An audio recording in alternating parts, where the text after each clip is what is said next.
proyek baru ya, proyek penjualan. Nah, targetnya itu 15% lebih tinggi dari tahun yang lalu. Wah, 15%.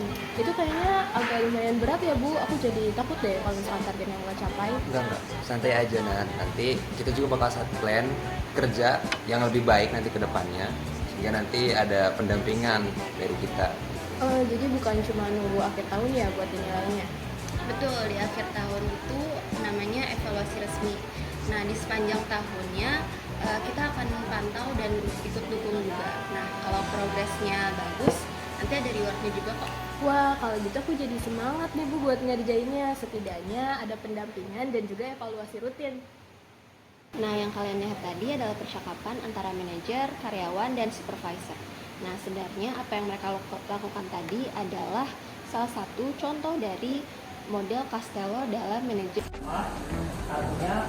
Nah, teman-teman, Castello sendiri dikembangkan pada tahun 1994 dan memiliki 4 tahapan utama yang membentuk siklus berulang setiap tahun.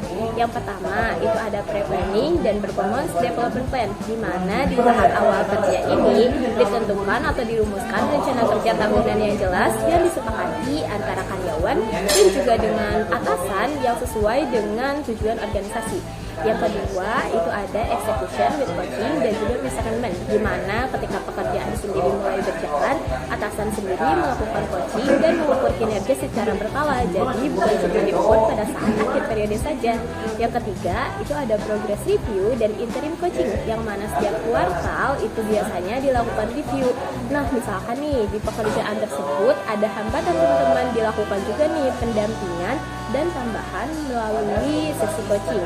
Yang keempat itu ada annual performance appraisal dan merit decision, yang mana di akhir tahun baru tuh dilakukan evaluasi secara resmi oleh perusahaan, yang mana hasilnya sendiri akan dipakai untuk menentukan reward seperti kenaikan gaji, bonus, atau pengembangan karir.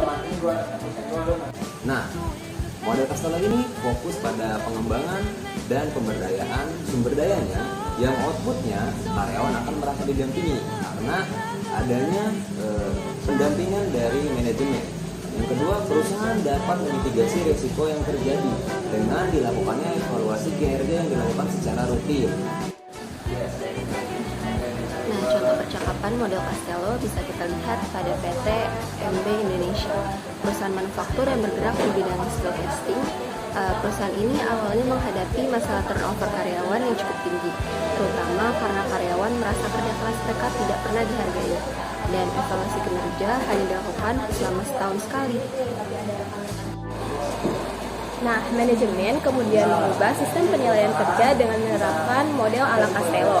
Tahap pertama sendiri itu karyawan dan juga supervisor melakukan performance development plan di awal tahun, yang mana rencana kerja ini mencakup target produksi, efisiensi penggunaan mesin, hingga aspek kualitas produk. Jadi kan semua targetnya terlihat lebih jelas dan juga disepakati sejak awal.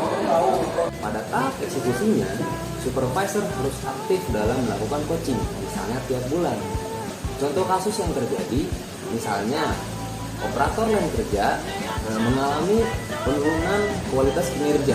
Ini bisa kita lihat dari mungkin tidak tercapainya aktivitas produksi tidak sesuai target, sehingga langkah mutlak yang dilakukan oleh supervisor diantaranya mengadakan evaluasi kinerja yang di dalamnya ada tentang pemberian motivasi dan pengasahan keterampilan, sehingga sumber daya yang ada pada perusahaan bisa kembali optimal. Setiap kuartal ada sesi progress review. Nah, disinilah manajemen bisa mengevaluasi apakah target sudah sesuai jalur atau perlu strategi baru. Misalnya, ketika kenaikan harga bahan baku, perusahaan melakukan review strategi agar efisiensi tetap terjaga tanpa mengorbankan kualitas. Nah, jadi di akhir tahun sendiri dilakukan annual appraisal, yang mana karyawan dengan performa yang bagus, ia akan mendapatkan promosi untuk menjadi kepala tim dan juga mendapatkan bonus. Sedangkan karyawan dengan performa yang kurang itu akan mendapatkan pelatihan dan juga coaching secara berkala. Jadi appraisal sendiri bukan hanya sekedar penilaian, tapi juga pintu untuk pengembangan karir.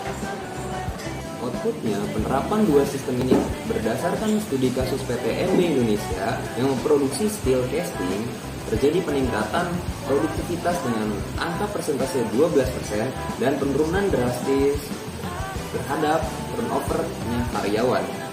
Yang terpenting, bagi karyawan, tercipta sebuah hubungan langsung antara kinerja yang dilakukan oleh karyawan dan reward yang didapat olehnya. Jadi bisa kita simpulkan model Castello membantu organisasi lebih terarah, karyawan lebih semangat, dan hasil lebih maksimal. Nah, intinya model ini tuh bukan cuma berfokus pada hasil akhir saja, tetapi juga bagaimana proses atau perjalanan kinerja tersebut terus dipantau dan dikembangkan. Sekarang coba kalian pikirin deh, kalau kalian di posisi karyawan, model Castello mana yang mungkin bakal memotivasi kalian untuk semangat bekerja? Apakah perencanaan awalnya, coaching rutinannya, atau review kuartalan sampai reward akhir tahun? Sekian, terima kasih sudah menyimak. Semoga bermanfaat.